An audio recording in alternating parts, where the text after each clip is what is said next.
en ma qualité d'activiste politique de la République démocratique du Congo et fils du Kasaï central, je suis abasourdi de suivre les tensions qui y sont observées pendant ces temps dans notre province du Kasaï central, où dans quelques jours, l'Assemblée provinciale va pouvoir voter le gouverneur de province et les sénateurs. Je voudrais profiter de votre micro pour lancer un message de paix et de tolérance envers tous les états-majors de partis politiques à Kananga sur place. Je dois rappeler à nos frères et sœurs que les élections ne peuvent pas être un sujet de division. Les élections vont passer et nous allons continuer à vivre ensemble. Nous invitons également les journalistes parce que ce sont les journalistes qui ont cette lourde tâche, lourde responsabilité de pouvoir informer la population. Je voudrais que les journalistes jouent véritablement leur rôle d'informer, de former et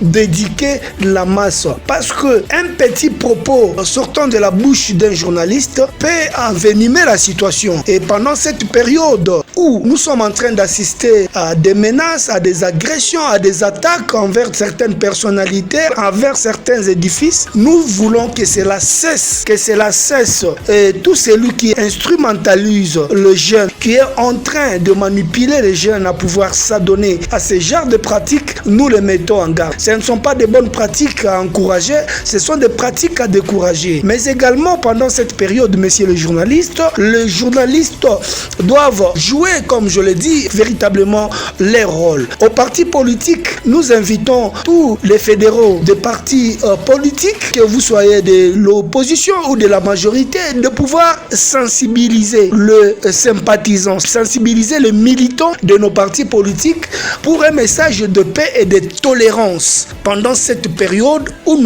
nous voulons aller aux élections de gouverneurs et de sénateurs. Donc les partis politiques doivent aussi travailler là-dessus afin de faire voir aux militants, aux sympathisants que ce n'est pas nous, la population, qui allons élire les gouverneurs ou les sénateurs, mais plutôt ce sont les députés que nous avons élus. C'est un scrutin à suffrage indirect et c'est nous, la population, qui avons élu ces députés. Ces députés nous représentent et c'est eux qui vont élire le gouverneur. Mais aussi aux candidats qui doivent véhiculer un message de paix, éviter les messages de haine pendant cette période. Les élections, ce n'est pas de l'acharnement, mais les élections, c'est un processus et ça passe. Et donc, nous, en tant que population, en tant que jeunes, j'invite aussi nos jeunes à pouvoir se réserver, de tomber dans le piège que les politiques veulent utiliser le jeune comme marchepied. Et ça, nous dénonçons et nous mettons en garde tous les politiciens, tous les candidats qui veulent utiliser le jeune comme marchepied afin de se faire entendre. Nous mettons ces politiciens en garde,